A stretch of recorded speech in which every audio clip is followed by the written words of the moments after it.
رب العالمين والصلاة والسلام على سيد الأشرف الأنبياء والمرسلين سيدنا محمد وعلى آله وأصحابه أجمعين أما بعد فأعوذ بالله من الشيطان الرجيم بسم الله الرحمن الرحيم. Now it is a sunnah and a practice of Rasulullah sallallahu alaihi wasallam that he will always look to the future and he would always make preparation in advance. And there are many examples when we look through hadith literature where Rasulullah sallallahu alaihi wasallam many months in advance or well in advance he will start making the preparation and he will start organizing everything for that particular function or for that particular activity. And in particular, when we look at the various battles and the various expeditions Rasulullah sallallahu alaihi wasallam undertook, it wasn't like the night before he made the preparation for that particular battle.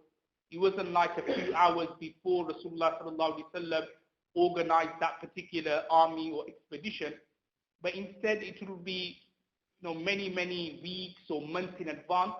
Rasulullah sallallahu alaihi wasallam would make that preparation or would organize that particular army. And a good example we can find is a hadith of Sahih al-Bukhari, Sahih Muslim, where once a person came to Rasulullah sallallahu alaihi wasallam and he said to the Prophet of Allah sallallahu alaihi wasallam that when is Day of Judgment?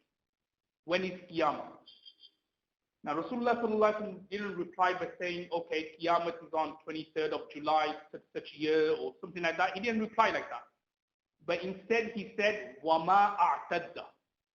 What preparation have you made? Forget about when is Day of Judgment, but what preparation, what have you organized for the Day of Judgment? And then that person replied by saying that I haven't made any great preparation or organization, but what I've done is that there is something, and that is I love Allah and His Rasul, upon which Rasulullah sallallahu alaihi wasallam said, Al-mar'u ma'a man ahabba, that a person will be with whom he loves.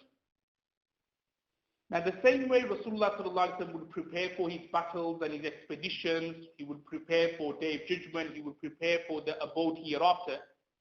Similarly, Rasulullah sallallahu alaihi wasallam would prepare for the month of Ramadan. It wasn't like a few days before Rasulullah sallallahu alaihi wasallam would think about Ramadan. It wasn't like a couple of weeks before Rasulullah sallallahu alaihi wasallam would think about Ramadan. But instead, as mentioned in the hadith of Muslim, Ahmad and Tabrani, Rasulullah sallallahu alaihi wasallam would prepare a couple of months in advance for the blessed month of Ramadan.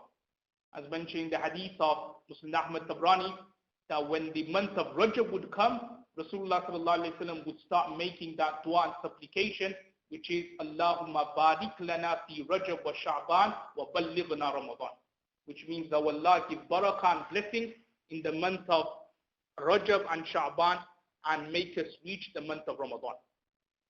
And the unfortunate situation of Muslims nowadays is that when the month of Ramadan comes, we hardly have made any preparation. And it's only like 10, 15 days into the month of Ramadan, that's when you get into the routine.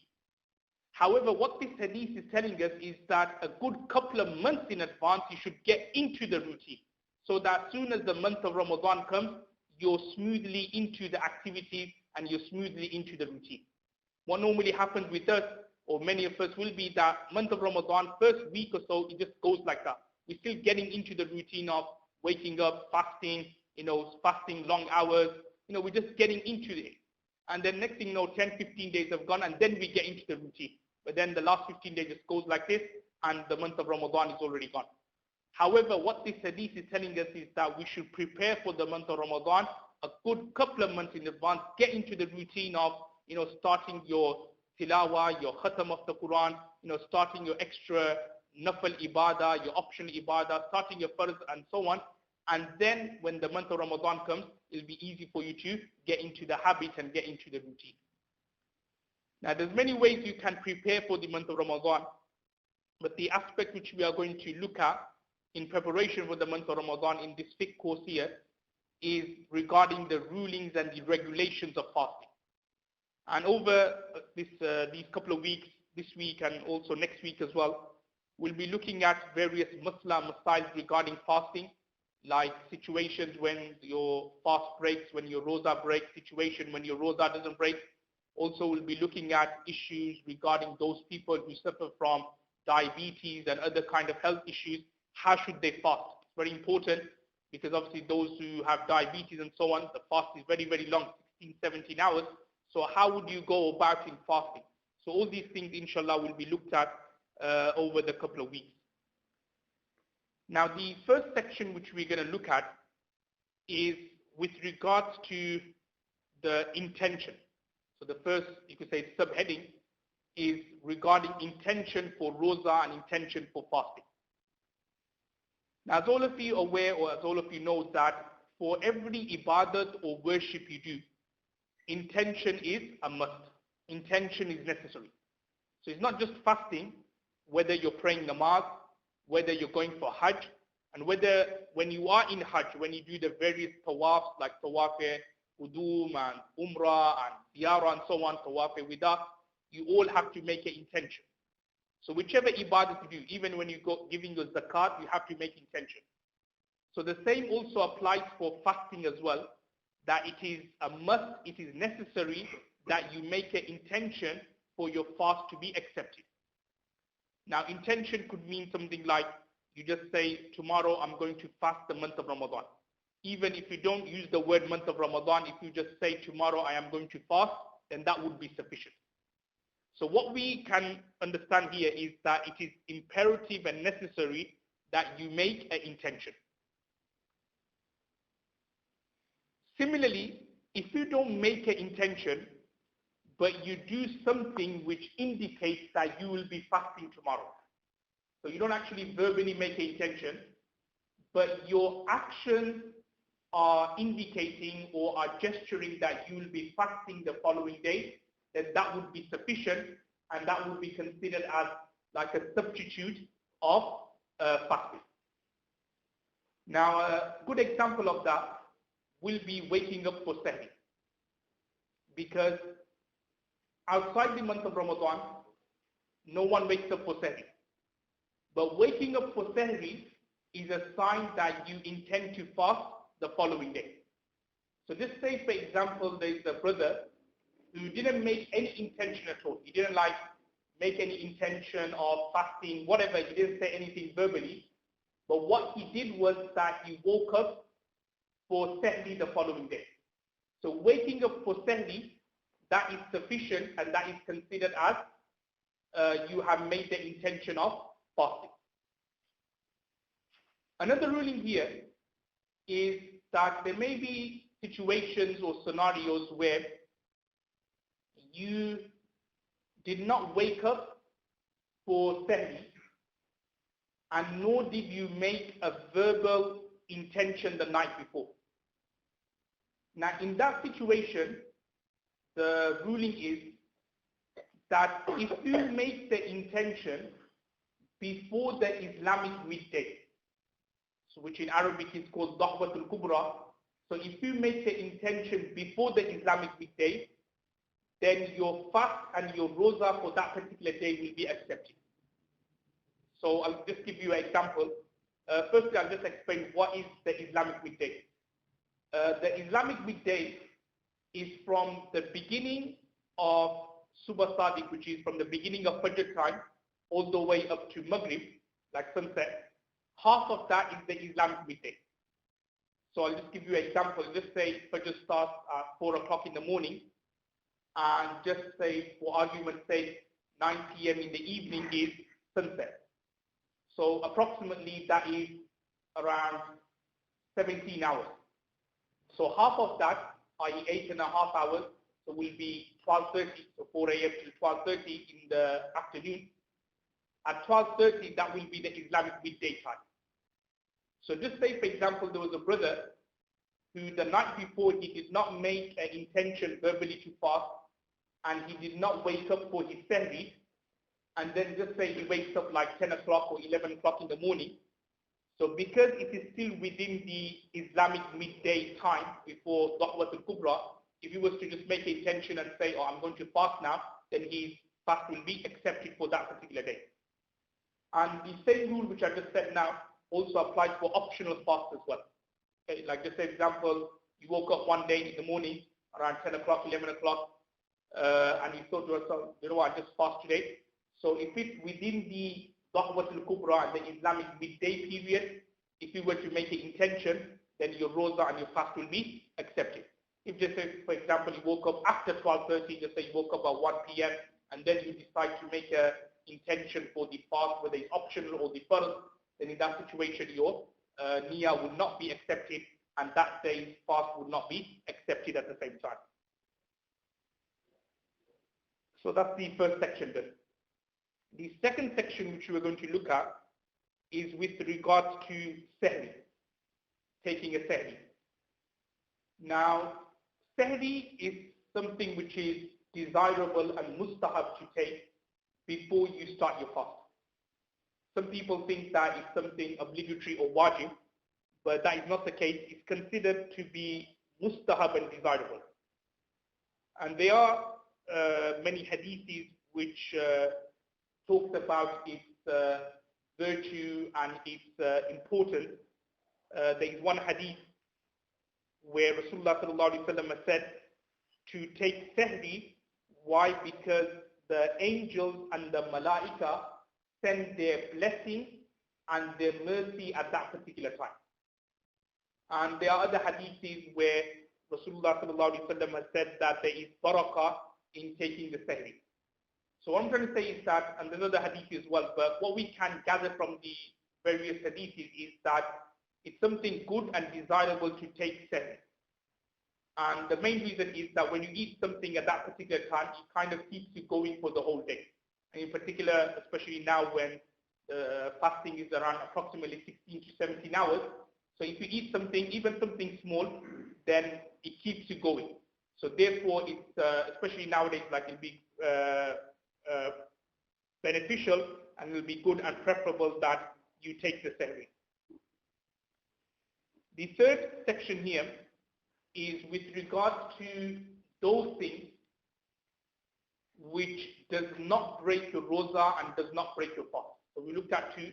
The first two were very straightforward about intentions and number two about sahri. Now this is the main part of the Ramadan, is with regards to those things which does not break your roza and does not break your fast. Now we're going to look at the rulings one by one. The first ruling is that if a person was to eat something or drink something or engage in sexual intercourse by mistake. So if a person ate something or he drank something or he engaged in sexual intercourse by mistake. Now when I say mistake here, the Arabic word is nisyan. Nisyan means like out of forgetfulness. Like he totally slipped his mind that he was fasting. Totally slipped his mind that he was in the state of fasting and roza, and what happened? He ate something, he drank something, or he engaged in sexual intercourse. So in that situation, his roza and his fast would not break. However, if somebody kind of knew that he was fasting, and then subconsciously he ate something, or like, for example, he was forced to eat something, he was forced to drink something, or like they say, accidentally he broke his roza and his fast. An example of accidentally breaking your roza and the fast would be like, let's say you were gargling your mouth, you were cleaning your mouth, and then accidentally you swallowed some water, or something was in your mouth and then accidentally you swallowed it, then in that situation, your roza will break. Just keep that in mind, okay? So if you ate or drank something by mistake, out of forgetfulness, then your fast doesn't break. However, if you did something accidentally or you were forced to do something and you ate, like somebody forced you to eat something, then in that situation, your roza and your fast would break in the Hanafi fiqh. Other schools of thought, like Imam Shafi, Imam Malik, Imam Ahmad, slightly differ here regarding accidentally breaking your roza. However, according to Imam Abu Hanifa, rahmatullahi, he says that if you accidentally break your fast and your roza, then your fast and your roza break. That's the first ruling done. The second ruling here we need to look at is if you were to smell something or if you were to sniff something, does that break your rosa? Does that break your fast? Now regarding this issue, there's two conditions which you need to remember, if we say two thumb rules. And if you remember them, then inshallah you'll understand this particular ruling. Now the first condition is the thing which you are smelling or the thing which you are sniffing, you have to do it intentionally. So remember rule number one is intentionally done. And rule number two is that the thing which you have sniffed or which you have inhaled, it has to have a body. It has to have a jism, a body, which you can see. Now, keeping these two conditions in mind, I'll give you an example of agarbatti. Everybody knows what's agarbatti. So agarbatti is something like some people like when there's during the month of Ramadan or during blessed nights or blessed days. So do you know that agarbatti, it's got the fragrance which comes out, or the smell which comes out, the smoke, it's got like a body there. You can see. What I mean by body, I mean that you can actually see it, like there's a physical shape and a form to it.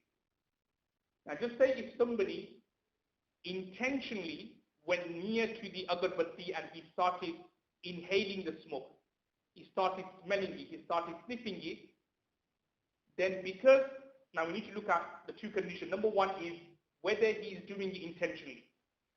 So obviously going near to the agarbatti and then intentionally inhaling it and smelling it and sniffing it, so intentionally doing it is being found, number one. And the second condition, because it's got like a body and a jism, so therefore when he is now taking that down his throat or down his nose, then his rosa and his fast will break. And there's many other examples I'm sure which you can think of. Just another example of if you are cooking something, just say your mothers or your wives or sisters when they are cooking. So sometimes when they're cooking, the smell and the fragrance goes inside. So if they are intentionally inhaling or taking the smell, then their rosa and their fast will break. Why? Because number one, intentionally being done, that is being found. And number two is that what they are taking in, that has got a body, that has got like a jism, so therefore their rosa and their fast will break. However, if these two conditions are not being found, or if only one of the conditions is being found and not the other, then in that situation your fast and your rosa would not break. So again, just say we look at the same example here of your sisters or your wife, they're cooking. So when they are cooking, if the smell just went inside them, like they just inhaled the smell, but they didn't do it intentionally. So in that situation, their fast and the rosa would not break. Or just say, for example, like you're walking outside and just say some smoke from a chimney or something is burning, goes inside you.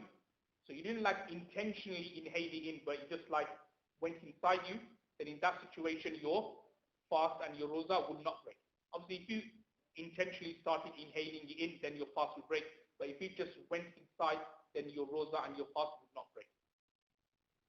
So that's the second ruling then.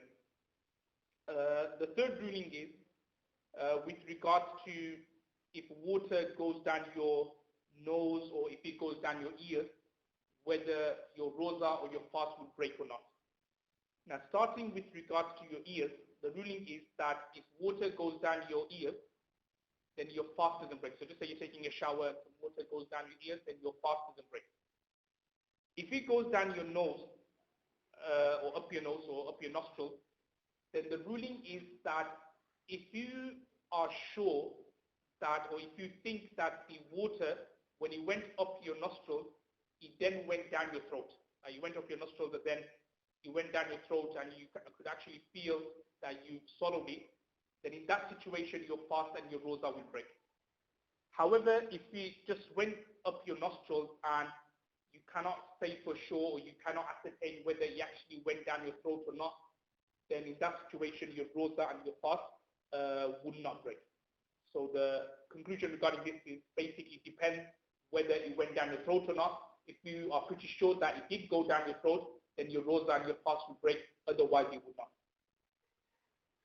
The fourth ruling here is with regards to eye medicine. So any medicine, eye medicine, which you put inside your eye, or something like surma, which is, by the way, a sunnah of Rasulullah sallallahu alaihi wasallam. So if you were to apply that on your eye, then that doesn't break your rosa, that doesn't break your fast. The fifth ruling here is with regards to bleeding in your gums or bleeding in your mouth. Would that break your fast? Would that break your rosa? Now the ruling here is quite similar to what we discussed in the Tahara section. If you remember, I mentioned that if you bleed in your mouth or in your gums, and if the blood is more than your saliva, then I mentioned in the Tahara section that your wuzu will break. Why? Because there is more blood than the saliva. However, if you are bleeding in your mouth, but it's only a bit of blood, but the saliva is more than the actual bleeding. So in that situation, what will happen? Your wudu will not break. Exactly same when it comes to fasting as well. Now just say, for example, like you started bleeding in your mouth and the blood is more than your saliva, and then you swallow that. And naturally, you will probably swallow it because saliva, you will swallow it. So if the blood is more than the saliva and then you swallow it, then what will happen? Your fast will break.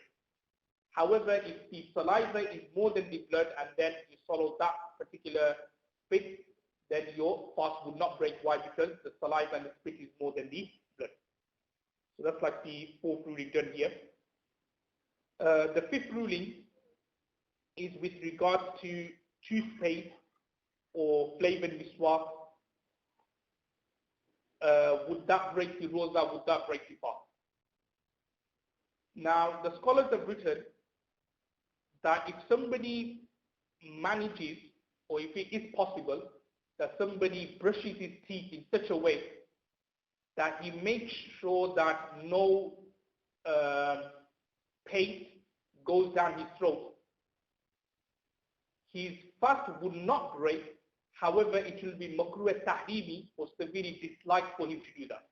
So this is, for example, somebody was brushing his teeth in such a way that he used a bit of paste and he brushed it in such a way that he is not swallowing the paste. It's going to be impossible. Just say, for argument's sake, that he was able to do that.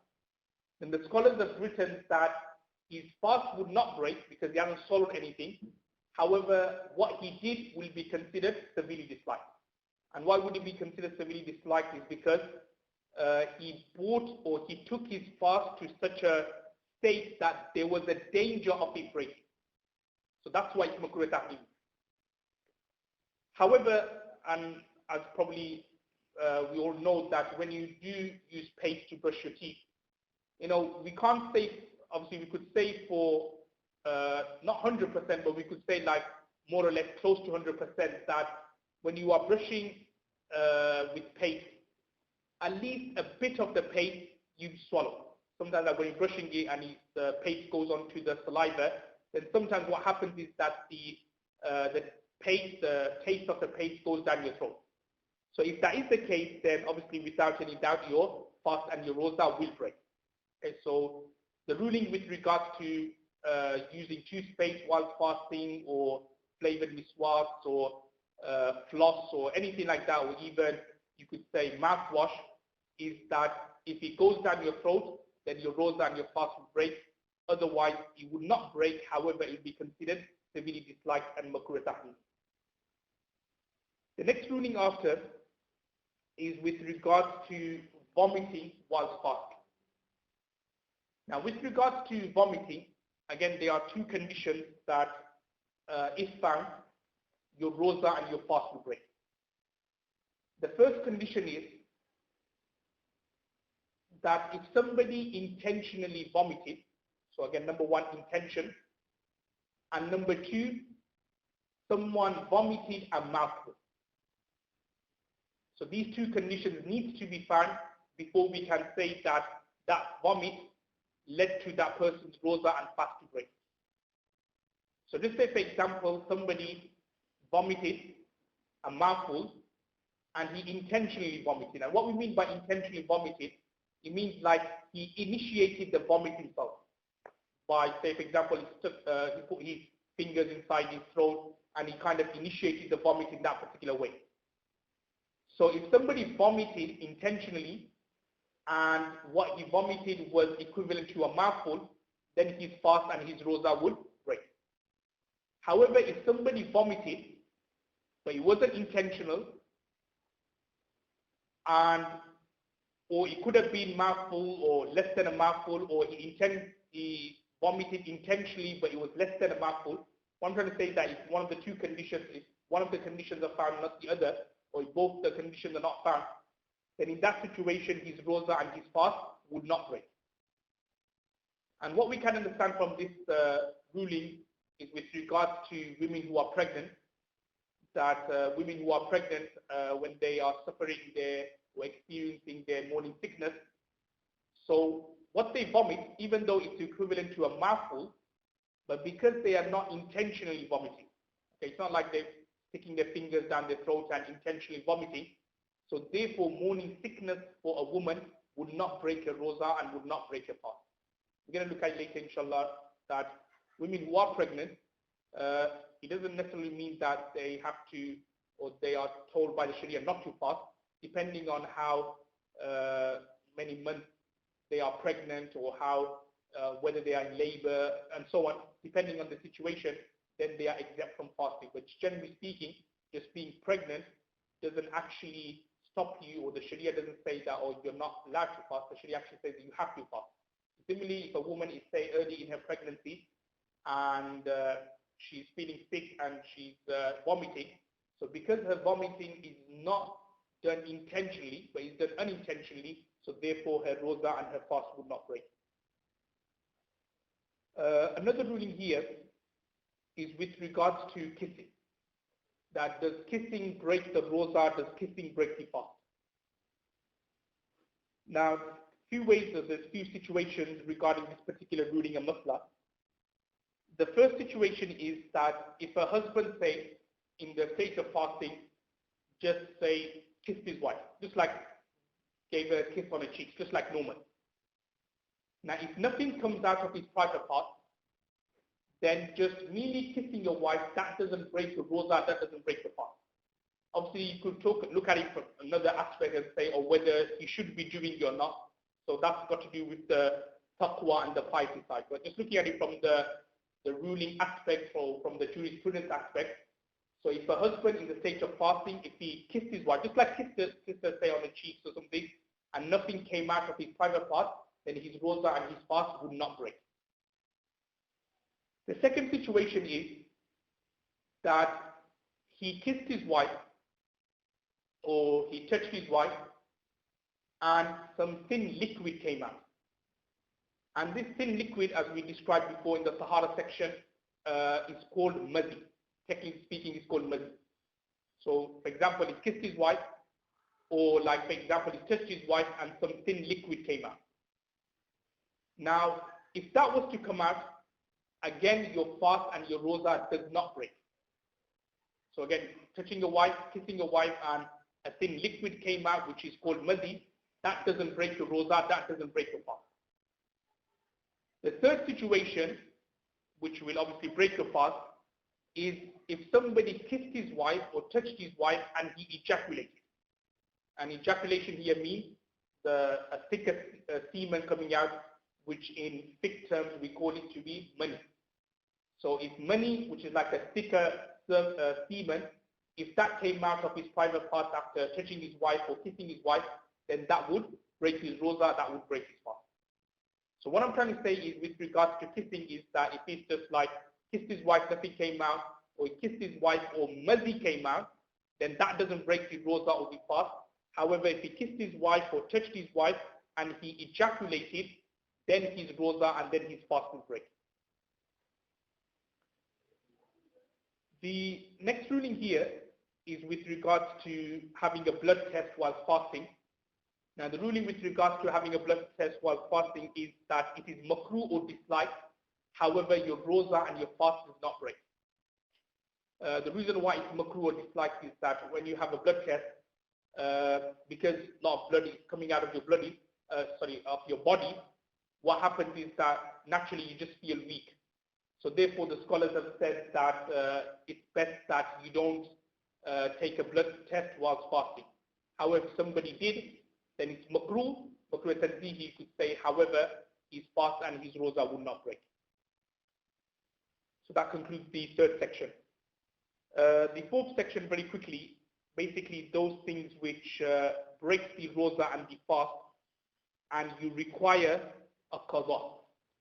There's two things we're going to look at here. There are certain situations where if you break your roza and your fast, you have to do qada, and also afterwards you will have to give a kafara. And we'll look at that later. In this section here is that those things where automatically your fast breaks. However, you are only required just to do qaza of that particular fast which you have broken. You don't have to do kafara. Now, I'm just going to mention a few situations. I've already mentioned some situations above, like say, for example, you vomited intentionally and it was equivalent to a mouthful. So as I've already mentioned, that fast is broken. So when you, after the month of Ramadan, you just have to do qaza of that particular day's fast. There's no need for you to give kafara. Or like, for example, we were just looking at now with regards to kissing. So let's say you were kissing your wife and then you ejaculated. So you will just have to do 1 day qaza and there's no need for you to give kafara. Now, some of the examples here. First example I'll give is of smoking. So if somebody was fasting, if he smoked or he, like, I don't know, had a hookah or shisha or something like that, then in that situation, his roza will break, his fast will break. However, he will just have to do qaza after the month of Ramadan. After the month of Ramadan, whenever, he will just do qaza of 1 day. But more importantly, there is no kafara for that. And I'll explain the kafara reason in the kafara section why kafara isn't obligatory. Another example I'll give here is of masturbation. Now, obviously, a very detailed topic, but masturbation is something which is unlawful and haram in Islam. Now, if somebody was fasting, if he masturbated, then what will happen is that his fast will break, but he will have to do only qaza, but there is no kafara for what he did. Okay, he will only have to do qaza, but there is no kafara. Now, the reason why there is no kafara for the two examples which I've given is that kafara becomes obligatory when if you broke your fast by intentionally eating or drinking something nutritious or something which you can say that this is food, that this is ta'am or this is sharab, that this is food or this is drink. Or if you engage in sexual intercourse intentionally. And when we mean by sexual intercourse, it means like surat and ma'na, meaning like having intercourse with a woman, whether it's a wife or whether it's adultery or zina. And when we say suratan, it means by having intercourse in her private parts. So just say, for example, if somebody had, say, anal sex with a woman, or if somebody, for example, was rubbing his private parts with a woman, and then he ejaculated, then in those two situations, kafara would not be obligatory and wajib. All right, only qaza would be wajib. Why? Because rubbing your private parts with a woman, obviously you're fulfilling your desire, but it's not in a complete way. Similarly, if you did something, or you ate something, or you drank something, but it's not considered as food, or it's not considered as drink, because you're not actually taking full benefit of what you have done or what went down your throat. So again, only qaza will be wajib obligatory, and kafara would not be obligatory and wajib. I'll just give you an example, like what I mean by something nutritious. It just basically means that something which we consider to be food and drink. So what I mean by that, just an example outside, just say a chip shop. So like the chips, the fish, these things are considered as food. So if somebody ate that intentionally, because what he is eating is considered as food, and he's getting benefit from that. He's getting like, it's like nutritious the food, so he's kind of benefiting. So in those, by eating or consuming those types of food, then his fast will break. He will have to do qada, and also on top of that, he will have to give a kafara. However, just say for example, if somebody, I don't know, ate some paper, or there were some stones lying around, so he just picked a stone up and then he ate a stone, or a pebble or something like that. So those kind of things, obviously something's gone down his throat, so his fast will break. But what he swallowed is not nutritious. It's not something going to benefit him internally. It's not going to benefit his stomach. He's not going to get energy from that. So therefore, in that situation, qada will be wajib only, but not kafara. So that's what I'm trying to say. That's like the main difference between this section and the section regarding kafara. And when we look at the two examples which I gave, i.e. say smoking.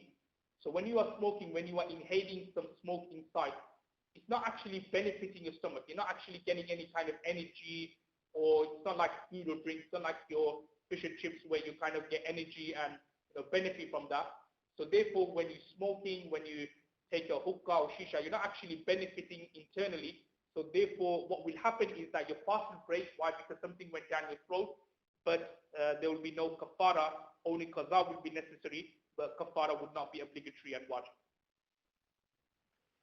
Now the next section, just very briefly, is with regards to those things where your fast breaks, qaza will be wajib, and also you will have to give kafara. I've already explained the situations when kafara will be wajib. Just remember that if you eat anything or you drink anything, and remember what you eat or drink has to be something beneficial, has to be like what we consider to be food and drink, and you do that intentionally, or you engage in sexual intercourse intentionally, in these three situations, kafara will be wajib and obligatory. So what will happen is that your fast will break, you will have to do qaza of the fast which you have broken, and on top of that, you will have to give a kafara and you will have to give a penalty. Now I'm just going to mention a few things with regards to kafara, then inshallah we'll bring an end to this lesson. Kafara, think of it to be like a penalty, like a jinaya, like a dam. What we do in Hajj, those of you who've been for Hajj or Umrah will know that if you do certain things such as you apply perfume in the state of Ihram, or you cut your hair in the state of Ihram, then because you have done a transgression, you have done a jinaya, so at the end you will have to sacrifice a sheep, you will have to sacrifice a goat for what you have done. Another example could be of, like, say, in prayer or in namaz, that when you are praying and then if you missed out a wajib, say you missed out, say, Surah Fatiha or a surah, then you have to do a penalty, and the penalty is that before you do your finish your prayer, you do sajda sahwa. So similarly, kafara is like a penalty, that you broke your roza and your fast intentionally, so therefore the Sharia now levies upon you a kafara, expiation, a penalty for what you have done. Now, what is the kafara? The kafara which can be, or which is found in Surah Al-Mujadala, Allah subhanahu wa ta'ala says that if somebody does zihar with his wife, then the ayat goes on to say, the kafara is, number one, fatahdeedu raqaba. So similarly, when you break your roza and your fast, the first thing you have to do, if it's possible, or if you can find one, is that you free a slave.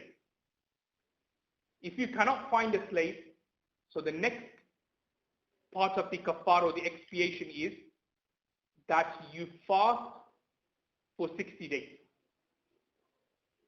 Shahraini mutatabi'ain, siyamu shahraini mutatabi'ain, which means that you fast 60 days continuously. And let me just mention a few rulings regarding this. When we say you fast continuously 60 days, it means that for 60 days on the trot, you have to fast. That's your penalty. So let's say, for example, you started fasting and you kept 20 days, and then for some reason you could not fast on the 21st day. So what will happen is that you will have to start the 60 days fast and sequence all over again.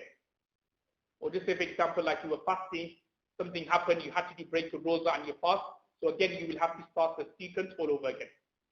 So that is the second part of the kafara, is that you fast continuously for 60 days. The only exception where you will be allowed to, like say, miss some days in between and you can continue with your kafara applies for a woman who's in her period, who's in a haze. Just say, for example, if a woman broke her fast intentionally, so just say, for example, she fasted for 20 days and then her period came in between. So just say for 6 days she couldn't fast because of her period. So there afterwards she will be able to continue with the sequence which she has started. She doesn't have to start all over again. Because as you know, haze is something which a woman is going to experience for definite every month. So if she's going to fast continuously for 60 days, it's not going to be possible without a haze coming in between. So that is the only exception where a few days within the 60 days you're allowed to miss, and it only applies for a woman. So for anybody else, if you are starting the sequence, then you will have to do it all at once, all in one go. You have to keep 60 days fast and rosa. The third option is that if somebody is not able to fast for 60 days, is that you will have to feed 60 poor people, 60 destitutes. Now, this feeding of 60 people, it can be done in two ways. Either number one is that you can invite 60 people to come to your house and then you feed them in the morning and in the evening. So you have to be like 2 meals a day.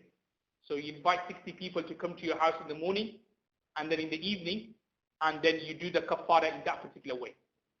Or what you can do is that you can say to one poor person or one miskin, come to my house for the next 60 days. So every day you will come to your house in the morning and in the evening and you will feed. So that is the way of fulfilling this third part of the kafara. It's also permissible, just as an example, if you don't want to feed the 60 poor people, or if you don't want to invite a poor person to come to your house every day for the next 60 days, what you can do is that you can give them money instead. If it's a hassle to feed them, what you can do, you can give them money. And the money which you will give will be according to the sadaqah fitr amount which we give on the first day of Eid. So sadaqah fitr just says around £3, £2.50, whatever. So you will have to give that to each miskin. And if you are giving the sadaqah fitr amount, sadaqah fitr amount actually corresponds to 2 meals. So it doesn't mean that you have to give them, say, just say sadaqah fitr is £3. Because if you were feeding them, you will have to feed them twice a day. But if you are giving them sadaqah fitr amount, or if you're just giving them money, then that sadaqah fitr amount, which is £3, £2.50, whatever it is, that actually corresponds to 2 meals. So therefore, by just giving one miskin, say £3, then that's your kafara will be done. You don't have to give them £6 because the sadaqah fitr amount equals to 2 meals. However, if you are feeding them, then you will have to feed them twice a day. Inshallah, we'll just leave it there for this week. A few sections still remaining with regards to women, like how would a woman, say, for example, if she's pregnant and so on, how would she fast? And also those people who are ill, got diabetes and so on, how would they fast during the month of Ramadan? And also there's also an issue with regards to the Taraweeh, which I'll mention in next week's lesson, whether it's 8 rakats or 20 rakats. So inshallah we will look at that in next week's lesson. Allah just tawfiq to everyone who said wa